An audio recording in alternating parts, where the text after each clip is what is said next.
Hello? Yeah. Good morning. I must say it's particularly humbling to be here. I'm not a doctor. Well, I was in the field when the Dan David Prize was announced, so I couldn't be reached on the telephone. So I got a letter in my email.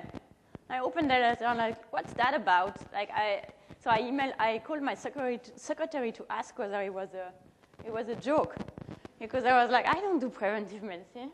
I'm an economist.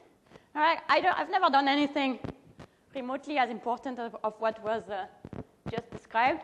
I will never do anything remotely as important as was just described.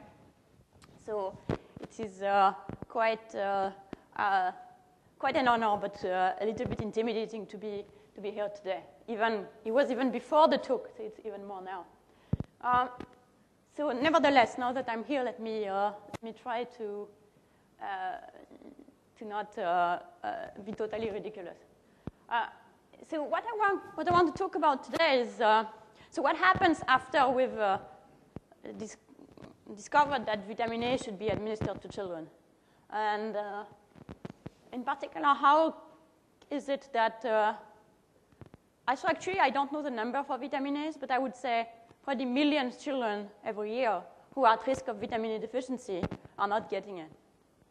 I'm saying this number, it's known for immunization.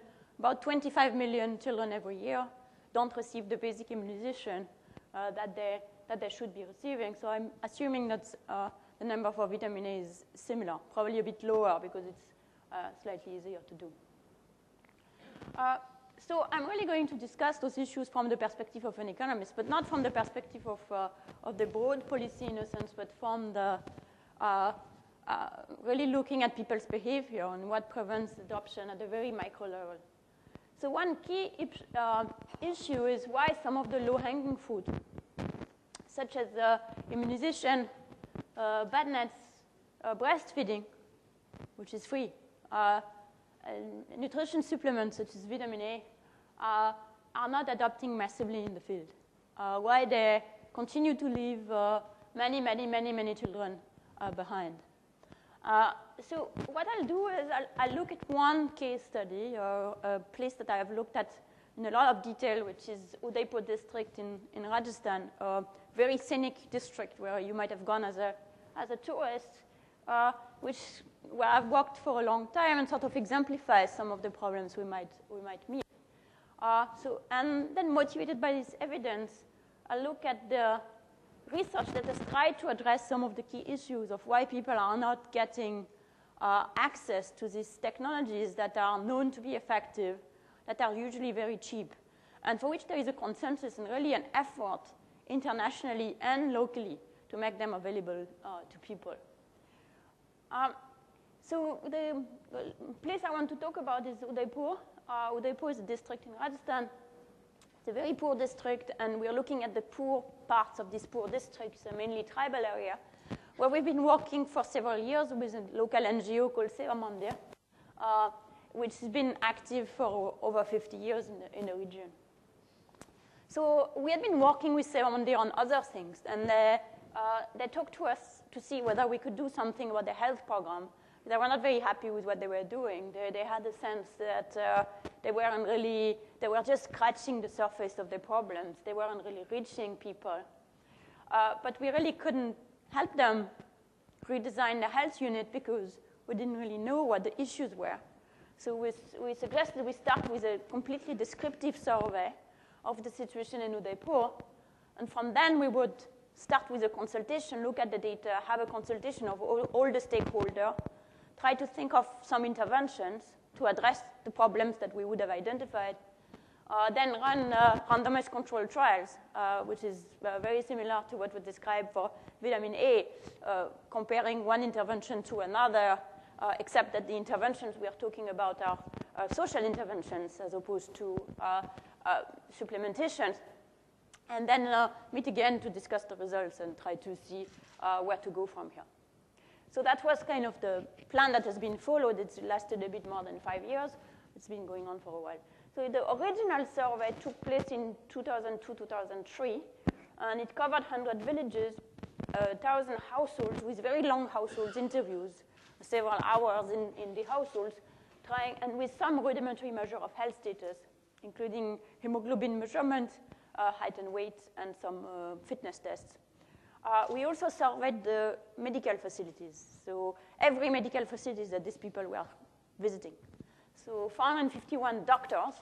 You have to use a lot of commas for doctors, but you'll see these people are not really necessarily doctors. And 123 public health facilities, which we visited every week, actually, to look at utilization, whether they were open and the like, and also a vast number of traditional doctors. So this is like the kind of survey in the ground. A striking fact, well, maybe it's not so striking, but health status is very poor across the board. We looked at patterns of demand for healthcare and pattern of supplies of healthcare. I'll be quickly on the health status. People complain. This is self-report, so this is not necessarily, they don't necessarily understand what their problem is. But nonetheless, they complain of the vast variety of disease, either serious or not. They complain of headaches, body aches, backaches. A lot of people claim that they have trouble walking 5 kilometers, which actually, and drawing water, which actually, if you live in Udaipur, is a problem, because it's a pretty arid region where you frequently will have to walk 5 kilometers, and certainly will have to draw your water every day. People are tired. People have trouble squatting and standing, vision problems, etc. People are also extremely skinny, so low nutrition is going to be identified as a key issue. 88% of women, 93% of men have a body mass index below 21. The average is 18, so that would make them look anorexic in the US or in Israel. People have respiratory problems. The peak flow meters is on average 360 milliliters per expiration, which is quite low. And anemia is a huge problem. 56% of women and 51% of men are anemic. We're not using the same threshold for women and for men. This is a threshold of 12 for women and 13 for men. But nonetheless, this shows that, and this also suggests that this is not what is commonly the case, that young women tend to be anemic because of menstruation, but men, it's not a problem they suffer from. So this probably has something to do with nutrition, and in particular with iron deficiency in the diet. Now, is it the case that people have this poor health because they don't care about it, or because they don't have any money to spend on health? So that doesn't seem to be the case, because people actually spend a lot of money on health. People spend about, on average, 7% of their budget, of their consumption, is spent on healthcare. And that's true both for the poorest people in our sample and for the richest people in our sample, none of whom are actually rich at all. But this is sort of across the board. People spend a lot of money on health, and they're going to see doctors all the time, or what they think are doctors. So they are, once every 2 months, someone goes to the doctor, which is probably certainly more than I go to the doctor. And most of this, there's this, in case you think that, this is because they have this traditional belief of medicine or what have you, it's not that it's absent, but it's actually not dominant, because the vast majority of these visits are to private doctors. Again, use all the comma you can around the doctor point.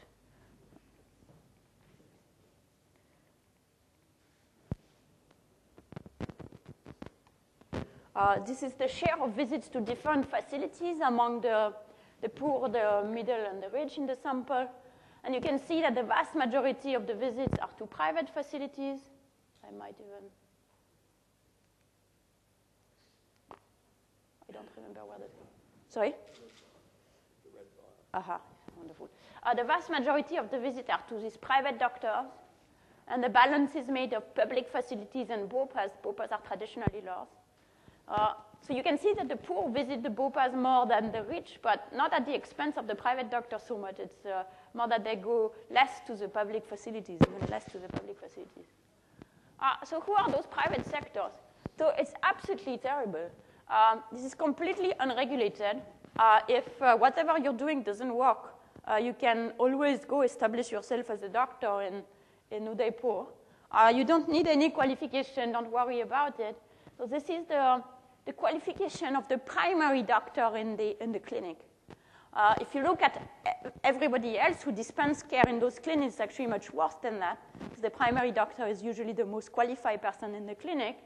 You can see that about half of them have a medical degree, bona fide medical degree. MBBS, that's the equivalent, the medical degree, or even a specialty.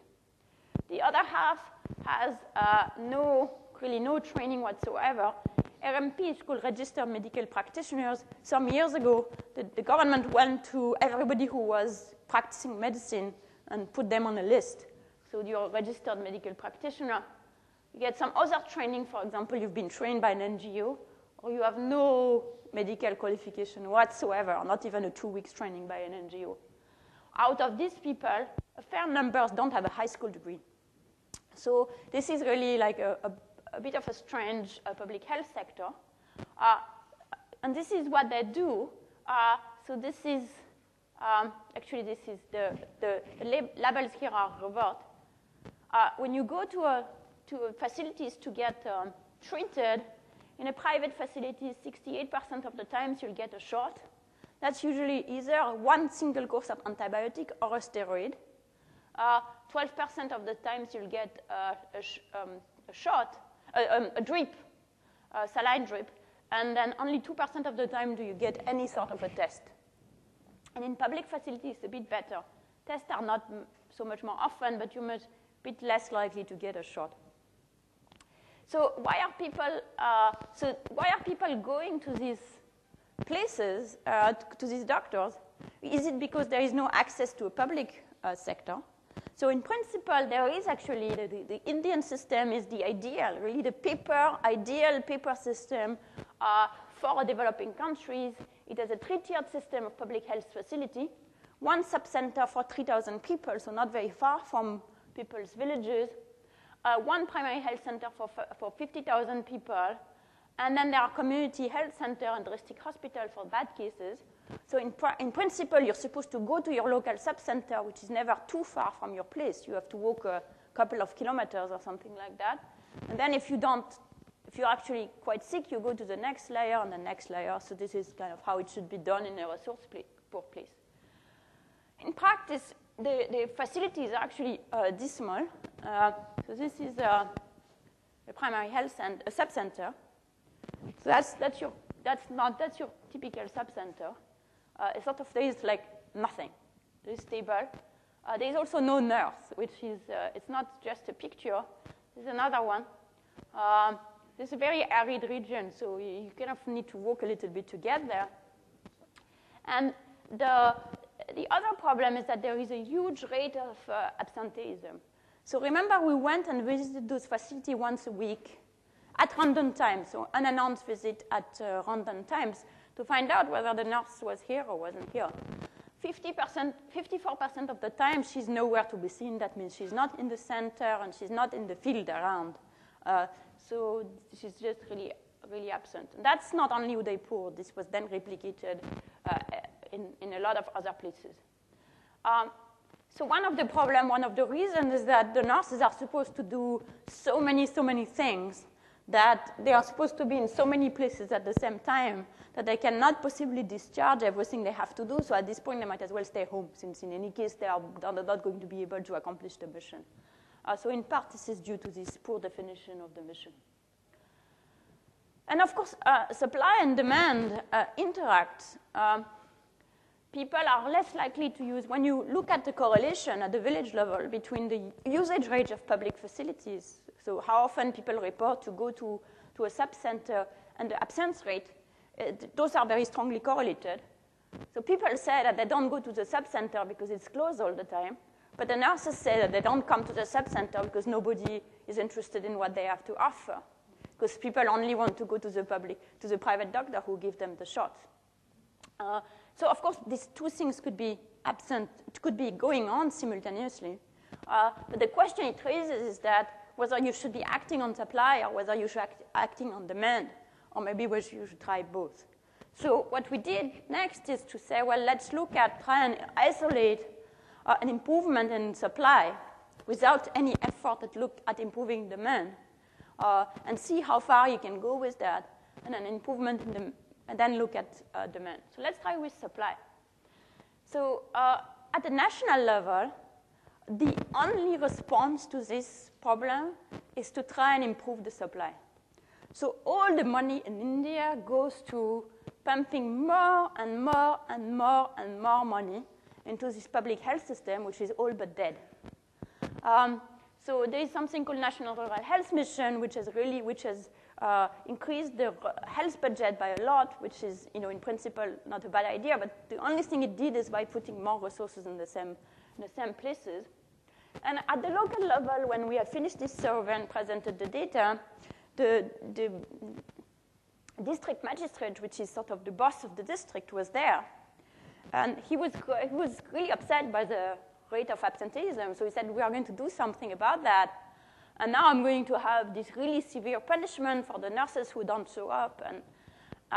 And we said, look, don't do that like everywhere until you try and see whether this has a chance of working. So why don't we set up a small experiment where we are going to try and do it. So this was in a context where he announced that he was going to take absenteeism seriously. But what we decided to do is to try out a very strict monitoring system in a few of the centers. So SaveMonday put in place the system. They gave the nurses the date and time stamps, and the nurses had to stamp 3 times a day, just 1 day a week. So it was not an overambitious target. In fact, I really insisted that it should be just 1 day a week, because I didn't think we could achieve 6 days a week, and I thought it was better to focus on something potentially achievable. So it was just 1 day a week. SaveMonday was in charge of administering the monitoring system, but it had nothing to do with dealing with rewards or punishment based on the data. The government was taking charge of that, because after all, it's their nurses. And what we did, we had nothing to do with either the system or the punishment. Only thing we did is look at the data by sending our own observers regularly, both in the treatment and control places, to look at whether this had an impact. And this is what we found, which is, it's not exactly the example of the most successful randomized control trials I ever ran. So this is the absence rate. This is the presence rate on Mondays and on other days, in treatment group in blue and in control group in red. So remember, it's meanwhile announced that on Mondays, the nurses really have to go to their center. So in the control group, there is actually an improvement over time. Now, in a treatment group, it starts quite high. I mean, quite high is not that high. It's already less than 60%. But it starts much higher than in the control group. But then it goes down, down, down. So much so that at the end of the period, the control group is actually better than the treatment group. So this is a program that ended up being counterproductive. So what happened? Well, what happened is that when you look at the reason for absence, you find that at the beginning of the program, the nurses were present a lot, and then they were absent a little, and these are like exemptions of various kinds. So exemptions can come in 2 times. Either the nurse can say that the machine had a problem, so in that case, she could pretend that she was actually there, or the nurse could say that she had a meeting, and that was sanctioned by the superior. And what happened over time is that the presence went down. The absence didn't really go up, but what went up is this red category of machine problem. So those are the nurses breaking the machines, but this one is the most interesting, which is these exemptions. So the supervisors of the nurses were actually marking them present more and more, and more, marking them exempt on meetings more and more and more. And what we did is that we then went and looked for these meetings, any minute of these meetings, and these meetings don't exist. So it was a pure way of, basically there was a collusion between the nurses and the supervision of the nurses. And so the system collapsed. So how could the bureaucracy get away with undermining the system that they had set up themselves, and not very long ago? So one possible answer is that nobody really nobody held them accountable for that. So it's not that an MLA or an MP came and said, what's going on here? You have the system, or the mayor of the village. Nobody complained. And one symptom that people don't seem to care is that even when the centers were actually open a lot, people didn't come more. So it's possible that, and the people don't really use those facilities a lot. On average, we saw when it was open, a quarter of a client in treatment facilities and 80% of a client in control facilities. That means most of the time we see 1% or 0%. And it never really caught on.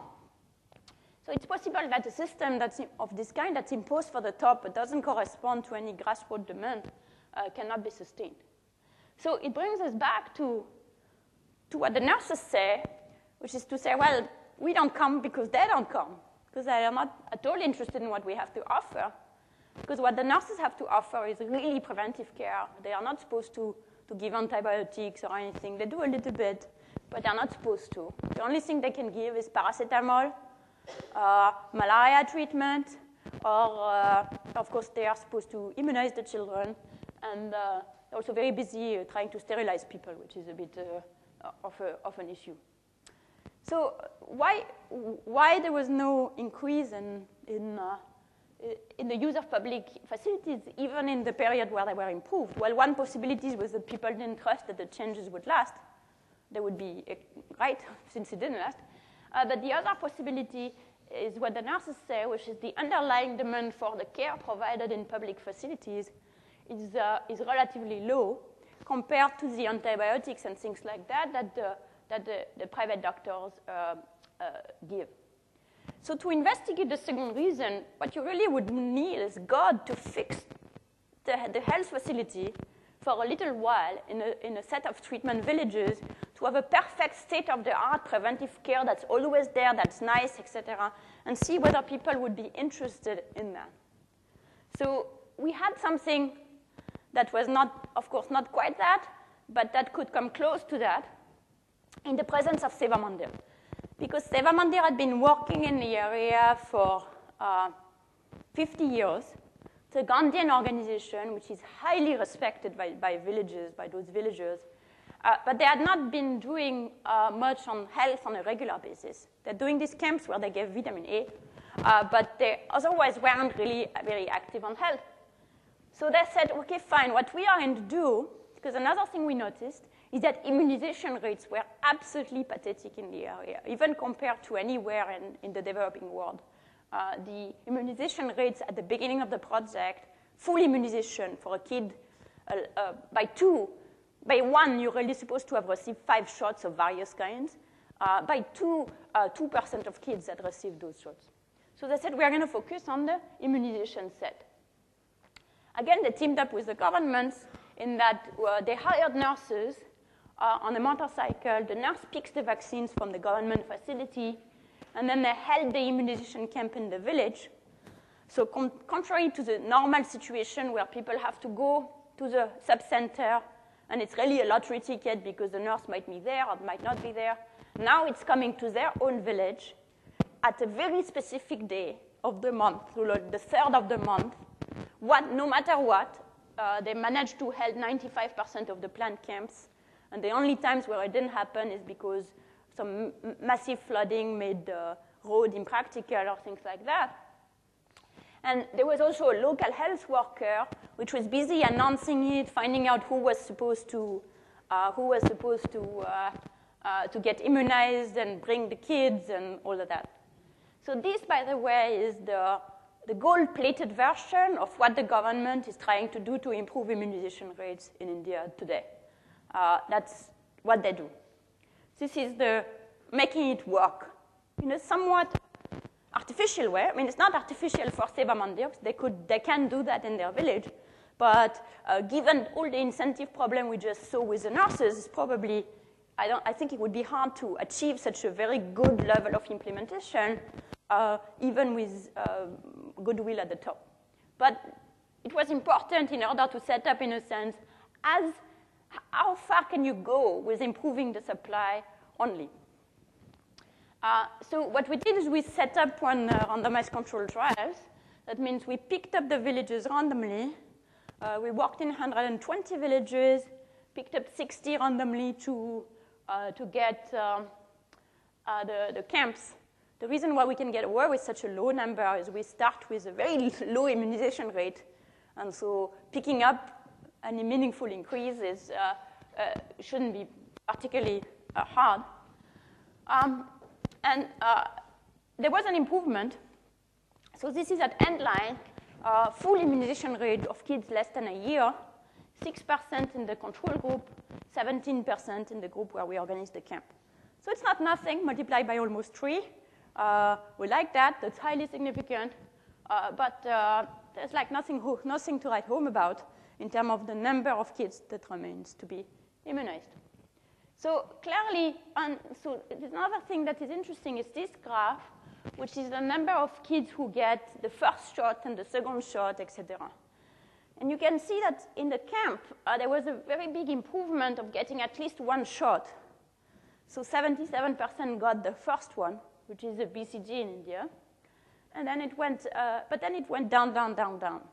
So it's not that people were like really opposed to immunization as a matter of principle, but they seem to sort of lose stamina by the end of that.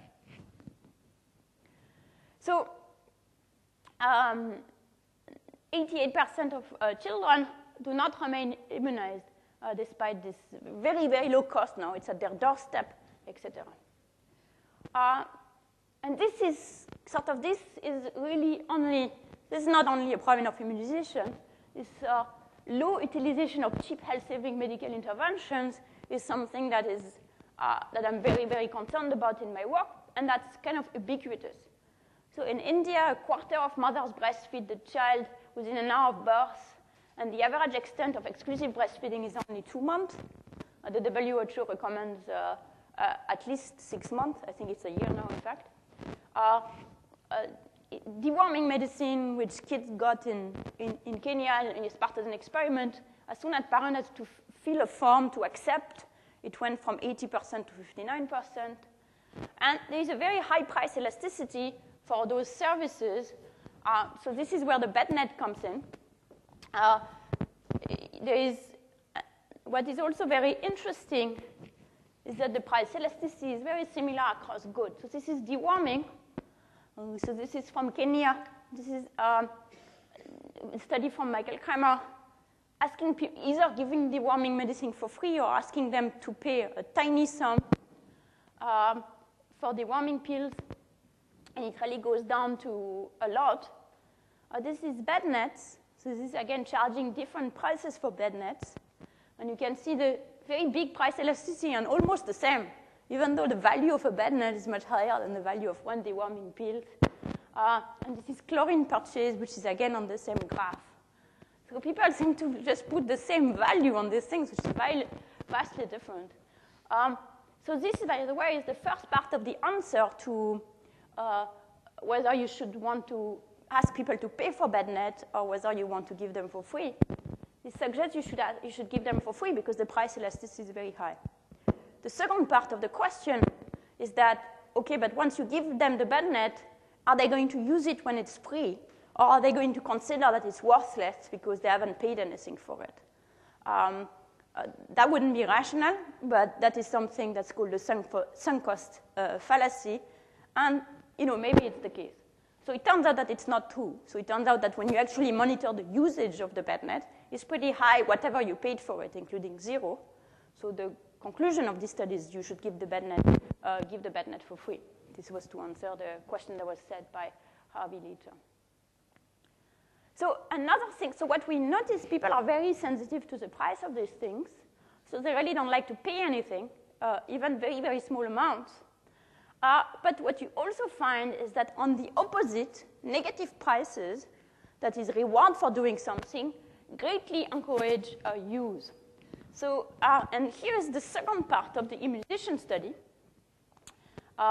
where we looked at, in half of our camps, Sevamondir offered a kilo of lentils to mothers who took their children to be immunized and a set of plates for completing the immunization. So a kilo of lentil is very, very, very little money. So it's not something that will induce someone to do something that they don't want to do. It's too little. But it could potentially have an impact on immunization if it was more a matter of remembering to do it or procrastinating. And what we find when we did that is a further increase of immunization, which is actually pretty substantial. From 17% to 38%. We're still left with a lot of kids. But the rest of the story is that Sevamondir is now continuing to run this camp. This was done in 2005, and since then, we are now in 2013, still running the camp. They are now at almost 85% immunization rates because people sort of get used to the thing. And this is the drop-off, and you can see that the gain of the lentils compared to the non-lentil camps comes from the third, fourth, and fifth immunization, so people are less likely to kind of drop out. There was also spillover to other villages, which is important because the combination of the two facts meant that it's actually much more cost-effective to give the lentils than not to give the lentils. The reason is that once you've decided to immunize the kids and run a camp, you have to pay for the nurse anyway. So because of the lentils, so many more people came up that the time of the nurse was used more efficiently. So even if you count the lentil as a cost, it actually turns out that it's about half. The cost per immunization is about $25 with lentils and $50 without, not per immunization, per kid fully immunized. That is very important because whenever I discuss these results, the reaction is often, but that's not sustainable. So I don't know what sustainable means, because we have agreed internationally, certainly nationally at the level of India, to make immunization available for free to people. So you're willing to pay for it. So once you're willing to pay for it, in principle, you should be willing to pay the minimum possible. And therefore, you should go for the most cost-effective method, even if it involves giving lentils to people. So this, incidentally, was published in the British Medical Journal, and also led to many, many, many letters to the editor. Not one of them was positive, with exactly the same type of, how can you give lentils for people to get immunized? People should understand themselves the importance of immunization and do it, which slightly irritates me because, at least in France and in the US, immunization is not a choice. You cannot send your kids to school unless they are immunized, which is right, because it has enormous amount of social benefits. If I'm immunized, that's good for you. If smallpox was eradicated, it's because a large number of people got immunized, and we and our children and grandchildren will all benefit from it. So there is a reason for making it vastly available. A country like India is not in a position to make immunization compulsory because it's not in a position to even deliver it to people. And therefore, to say, well, if that's the way it is, we can't make it compulsory, therefore people have to figure it out for themselves, seems to me to be completely misguided, like paternalistic in the worst sense, to say that from the comfort of my own couch, I can look at people and judge them too stupid to get their kids immunized when I don't realize that I never had to ask myself the question as for my own children. So going back to that is why is the demand for preventive care so sensitive to prices? So it's a bit surprising because the benefits are huge. Even the private benefits to be immunized are huge. If you don't get measles, it's much better than if you do get measles. So people could be fear or a lack of trust, but in that case, the very small reward, like a kilo of lentils, shouldn't change people's mind. In fact, some people wouldn't change their mind because they felt that it was a trick or something like that, so they didn't do it. So two explanations have been proposed. One is time-inconsistent preferences, which I'll describe in a moment, and the other is the perceived benefits of those actions is low, even if the real benefits are high. So let's start with time-inconsistent preferences. So this is something that this is economist jargon to mean the following, to mean that the present assumes a much greater importance and salience than the future. So a small cost today is really preventing me from doing something, even if I anticipate a large benefit in the future, because I always think that, okay, today I'm very busy, and the kid is hot, so I shouldn't get him immunized. I can wait till next month. But next month comes, and you're like, oh, but I'm again very busy, and I can wait till next month, until you wait till enough months that it's sort of too late to get the kids immunized. So in this case, even a small cost can prevent people to do something, because with preventive care, you can always start tomorrow. Like the drunkard who think that I'm going to stop drinking, but I'm going to stop drinking tomorrow. So with preventive care, there is no urgency. There is never a deadline, unless it's imposed by society. So in this world, the incentive can be justified because they help people, not only because of the traditional externalities reason, but because they help people fight against their own limitation. However, in this particular case, it seems unlikely to me that if people were so convinced about the benefits and they were aware of the benefits, time-inconsistent preferences would really explain everything. The reason is that, will you be constantly being fooled, like months after months after months, that you'll do it next month, if it was something so important? It doesn't really gel with the behavior of these guys on other fronts where you see them take steps to fight against their own time inconsistency. So one possibility is that people don't quite understand the extent of the benefit. And I think that goes in our fundamental difficulty in learning about healthcare. So we tend to, if we judge only from experience, we tend to underestimate the benefit of preventive care and overestimate the benefit of curative care. So the reason why we overestimate the benefit of curative care is that most diseases are self-limiting. So you're sick, so you have the flu, or you go to the doctor, they give you antibiotic, which is not unnecessary for the flu. You get better. So you're thinking, well, the doctor made me better. He gave me something, and now I'm better. So things are going to appear to be effective. For preventive care, on the other hand, this is exactly what Al was saying earlier. It prevents a disease from happening. So if it works, you'll never know. So no immediate link is being drawn between the immunization and not getting sick. So this is what he was saying. No one is grateful of not dying of smallpox because they won't know. So there is no way to learn from your own experience about the effectiveness of one cure versus another, and and prevention versus curative care. This is where the critical importance of public health comes in. This is the reason why we trust, usually, most of us, not everyone, because even in rich countries, there are people who think all sorts of crazy stuff about their health and about vaccines and stuff like that. But the reason why we tend to trust, we tend to have probably the right notions about health is because we trust the doctors, plus we have some high school biology. So it's not our own experience that allows. Our own experience is no guide for what's good for us health-wise. And here you don't have that. So it has to be substituted by campaigns, by teaching people. But teaching people about health is difficult.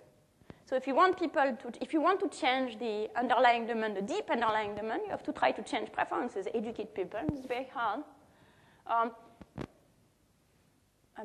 mindful of time, so I might not get into a lot of details on that, but it gets us to another set of my work is it possible to teach people about health? Or is it, which is, you have health campaigns like everywhere all the time. Which health campaigns are effective? Are they ever effective? And how do they work? So 3 messages, which I'll run through. One is well-targeted information is useful, but general incantations are not. So the things that seem to work is give people actionable information rather than generic one. Education, general education, is also a health policy. And you can learn by doing and learn from others. I'm not going to talk about 3 at all. I'm going to briefly talk about 1 and 2 in the context of HIV-AIDS. So this is a study that I did with Pascaline Dupart and Michael Kramer. Pascaline Dupart, by the way, is the one who does the work on bed nets. So this is a study on HIV-AIDS prevention. So in Kenya, like in a lot of East Africa, there's a lot of effort to prevention. It's based on the ABCD message, abstain, be faithful, use a condom, or you die. In Kenya, among the youth, it's particular A and B and D, which is they are supposed to not talk about condoms in primary schools. The reason being that the churches, I think, used it as an opportunity to try to reinstill some morals among the primary school kids. But it leads to this general problem in public health, this general question of whether it's better to, there's a choice between emphasizing risk avoidance. So if you don't have sex, you won't get AIDS, or if you don't do drugs and all that. So this is, in Kenya, this is really about sex. If you don't have any sex, you won't get AIDS. So that's 100% safe. Versus risk reduction, one could be condoms, but also your choice of partner could be another one. The ABC message, particularly if you don't emphasize the C, is a risk avoidance message. So we looked at this program, looking at the impact of the program. So what we did is that Kenya has a campaign of training teachers, but they go very slowly. So what we did is we worked with them to accelerate the training in a number of schools. So 183 schools randomly selected out of 370 schools. We trained the teacher in the standard program. And we followed the kids after 3 years, 5 years, and 7 years. After 7 years, we also took HIV and HSV2 tests. And we got a good tracking rate. At the same time, Pascaline did, so this was the risk avoidance testing. At the same time, Pascaline did the risk reduction by focusing on the sugar daddy intervention. So the sugar daddies are these older men who have relationship with younger girls. Basically, the message was older men are much more likely to have HIV than younger boys, which is not something the girls knew, because the message is more about avoid the kids in the discos, they are HIV, and they tend to think that older men are serious and faithful to their wives and themselves, and therefore will not have HIV. And of course, that's not true. Older men are much more likely to have HIV. And what we found is the following. So this is the impact of teacher training. And basically, it's none. The regular campaign has absolutely no impact on pregnancy rate after 3 years, pregnancy rates after 5 years, and HIV or HSV2 rates. The sugar daddy intervention, on the other hand, had a huge impact in pregnancy rates after 3 years, and in particular, pregnancy rates among older partners. The other thing that was effective is the education campaign themselves. Just what we did in half of those schools is we also paid for the uniform for the kids to stay in school, and that led to a reduction in childbearing as well. So let me quickly finish. So the market will not naturally lead to an outcome where preventive care is delivered or demanded because of our own difficulty in understanding the role of preventive care. Therefore, there is a critical role of public policy. The government cannot not be part of the picture. Now, what can the government do? Well, in the short run, it shouldn't be shy and playing with prices, making preventive care absolutely free. I would not go, and why stop at zero? There is no particular problem in helping.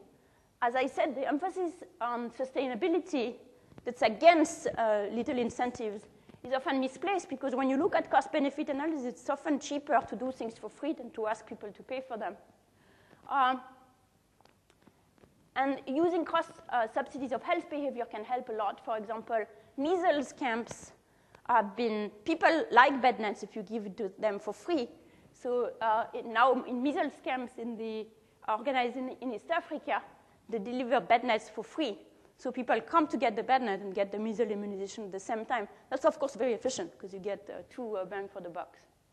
And the second part is we need to find effective ways of communicating health information, simple, actionable messages. Credibility is essential. The problem is government wasted because they have other things they are trying to do. For example, in India, the sterilization campaign, which is still going on the background, is completely undermining the credibility of the nurses. And instead, it's important to focus on information that can be acted upon. So, for example, in the case of HIV, it would be emphasizing sugar daddies versus trying total abstinence among the kids. Thank you very much.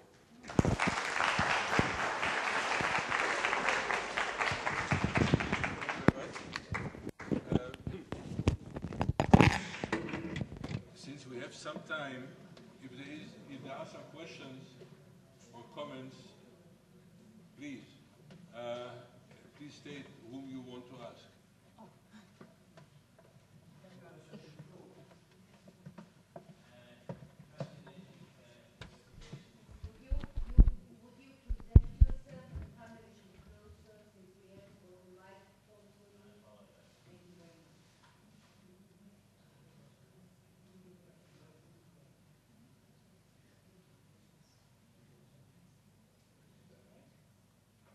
There's none, but if you shout, it could be. As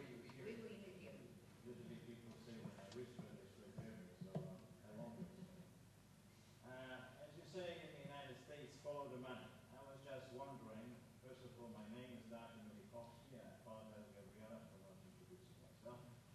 I'm from Los Angeles. I'm an obstetrician gynecologist by training.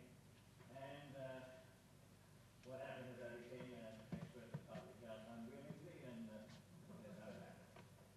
but forgive me my own distorted mind, but when you said that half of the nurses were absent in India, I was wondering how many of those actually work in the private practice, and those meetings might be actually, I think I'm producing private insurance. Thank you very much. So it's mainly the doctors who work in private practice. Nurses much less. The nurses just tend to stay home. We did follow them. The nurses tend to stay home. The doctors are often moonlighting, even when they're during the day. Actually, I have a question for Professor Sommer. There you go. Thank you. Quick question. When you showed the slide on the blindness correlated to measles, there was 50% caused by vitamin A deficiency, and then there was a sizable part, I think it was 16, 20 something like that, which said traditional medicine. I was wondering about that and how it causes blindness in correlation with measles. Thank you. I knew a journalist would pick up on that. Actually, that was corneal ulcers. If we actually did bilateral blindness, it would have been almost all vitamin A, but you picked up on an important point. So traditional medicines can be almost anything that local custom or, village medicine men think about. So what was common in many of these countries are two totally different treatments that they would use for an inflamed eye, but it wouldn't have a corneal ulcer otherwise. One would be a very caustic, local, compounded medicine made from barks of trees or flowers or what have you that, in fact, burns the eye and melts it, chemical reaction. The other, unfortunately, and we have seen that not only in Africa, but maybe African-derived populations like in Haiti, is urine. And urine will often be infected with gonococcus. And so, in fact, you then, get an infectious cause of corneal ulceration in the eye. So it could be infected on one hand because it's not sterile, and on the other hand, it can be very caustic, and so that it causes a chemical burning and ulceration of the eye. Yeah, I have a question, Professor Sommer. Now there is a problem, an emerging problem with live attenuating enteric vaccines were given in developing countries.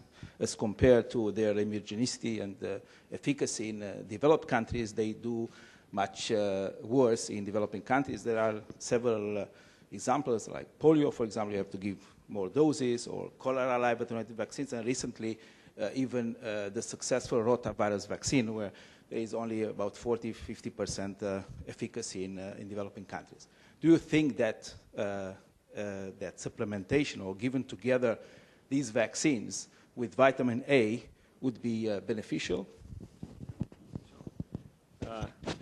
It's a very interesting question. In a few studies, they have in fact given, like measles vaccine, following a vitamin A.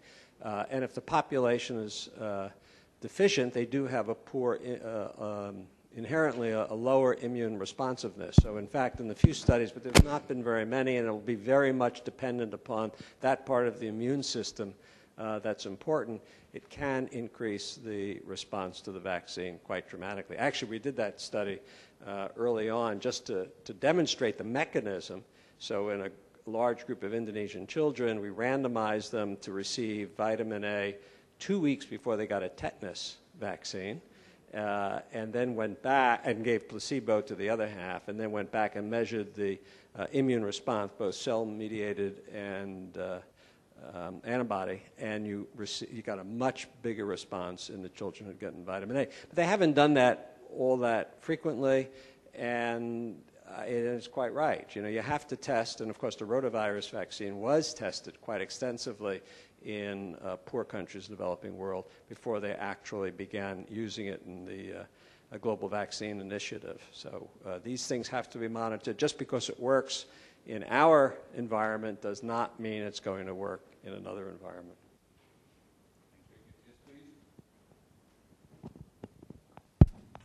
Thank you so much for the amazing and the inspiring work and the contribution, accumulative contribution. Did you know that in Israel, vitamin A was removed from the program? I mean, before it was A plus D, and now it is only D alone given to infants. I would like to, personally, I think it is, I'm not recommended it, but I'm not in charge of it. But I would like to know your attitude to this decision about removing the vitamin A from the program of children prevention. I don't know enough about that. Is there somebody here who can explain one? What was it in formula that it was removed? No, or in drops. Drops together with vitamin D. As a supplement to children who, yes. And what age groups? Infants, early, very infancy. And it used to be supplied together with vitamin D, and now vitamin D is given alone. Yeah. So I don't know the specifics of why they did that. I'd be interested in learning. It is true, though, that if a child is breastfed or is taking formula that has an appropriate amount of vitamin A or and D in it, they will have as much vitamin A and D that they need. You have to give added A and D where their basic nutrient doesn't supply it. So I suspect a lot has to do with that. And there's an undercurrent now of discussion about, do those of us in wealthy countries consume too much vitamin A? Because everything is fortified with vitamin A, and then we take multivitamins on top of that. And so there's some suggestion from primarily the Scandinavian literature that people that take very high levels of vitamin A, 20,000 international units a day, which is not uncommon, actually develop subclinical hypervitamin A, which may lead to an increased risk of skeletal weakness in the elderly, so increased fractures and so forth. The data is not particularly strong, but there's a group of people that would actually, you're getting a letter from a large group of people that asked me to sign on that the IOM, have you received it already? That the IOM should be reevaluating the risk of getting too much vitamin A in countries where vitamin A is so prevalent in the diet. Turn it on. As to removing vitamin A from the supplements for infants, a committee that assessed whether their infants were getting sufficient amounts of vitamin A and not getting excess amounts, it was from studies that there were sufficient sources of vitamin A. There are some questions about subpopulations that perhaps their needs are not being addressed, and that needs to be studied and addressed. Yes.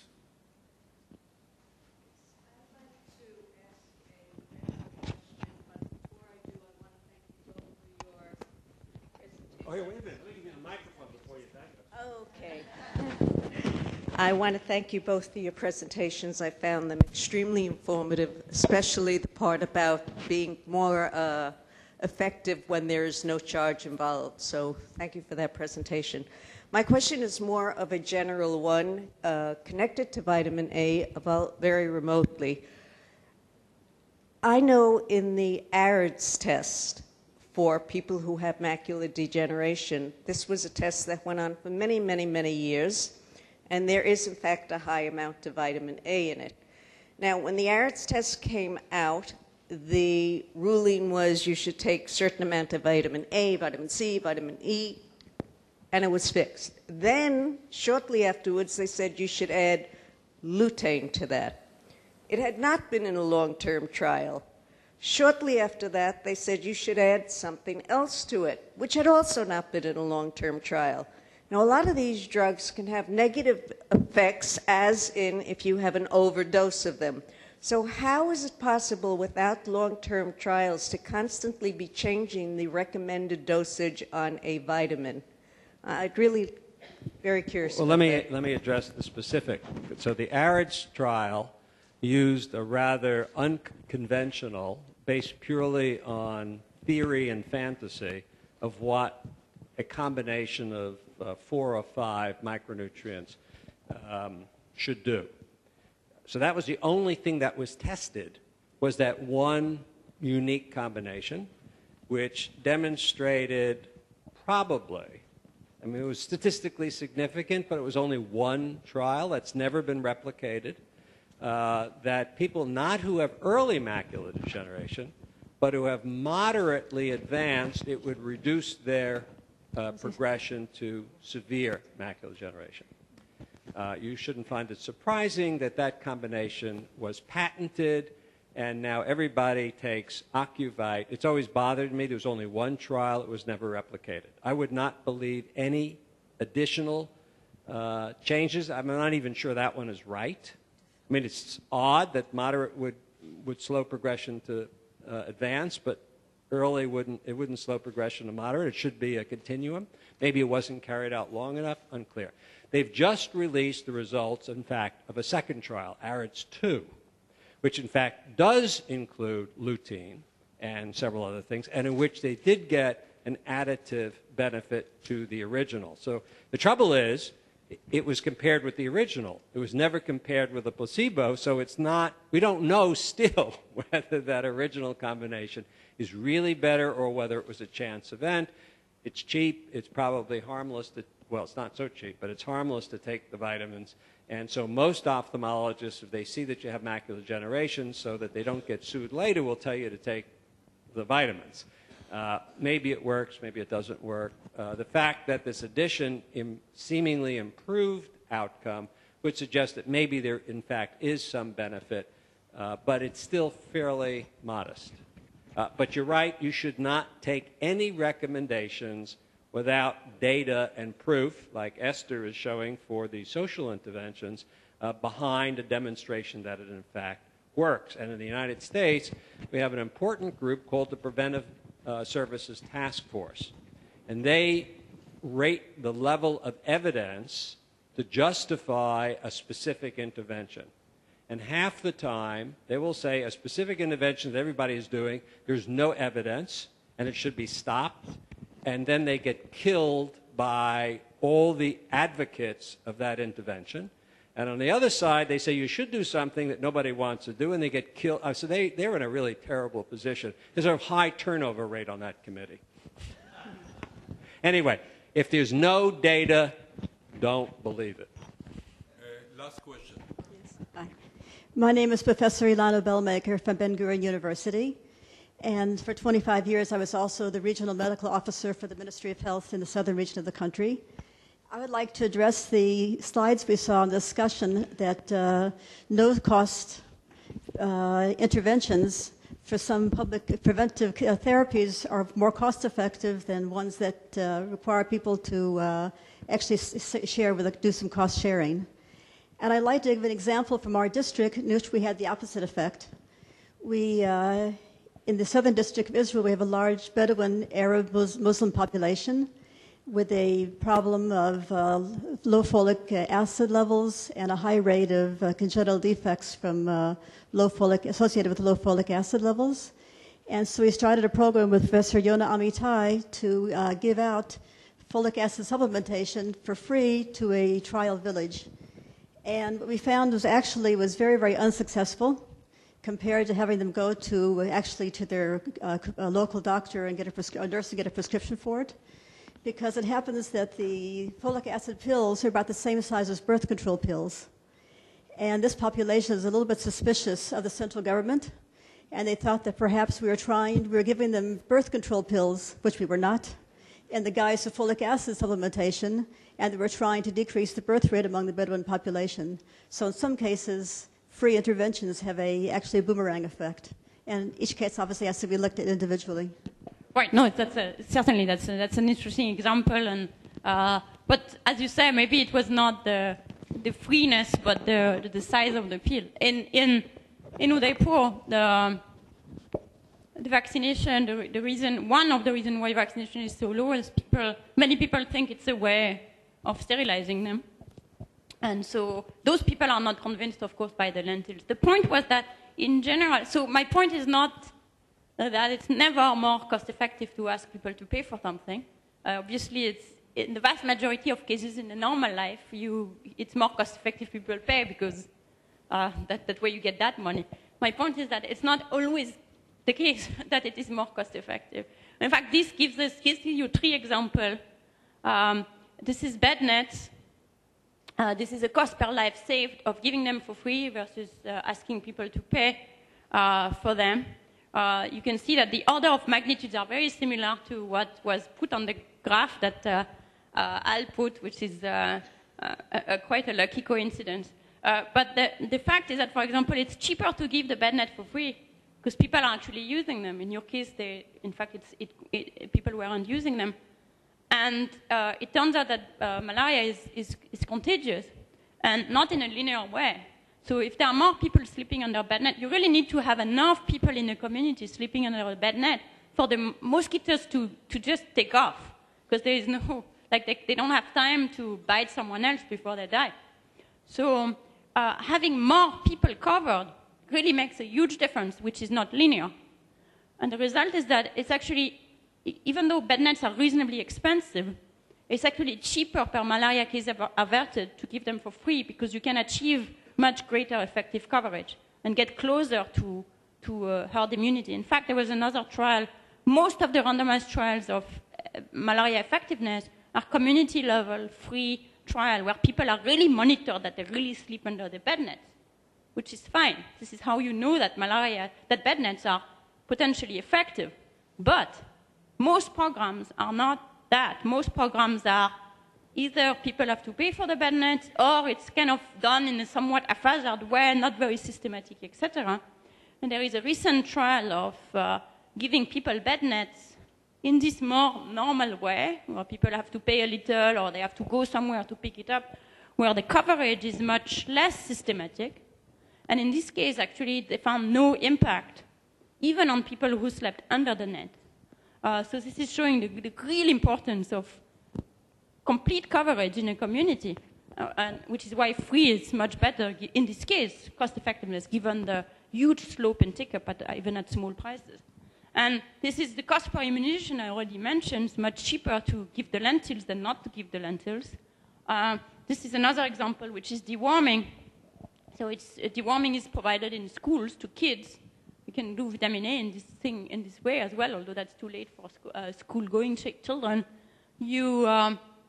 And one ask people to cost share. And this is actually not even per child saved, but per child treated.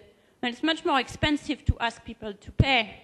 Again, because fewer people come, but your truck has to come with the pills anyway, and then teachers have to be trained, and the nurses have to become, and the side effects have to be monitored.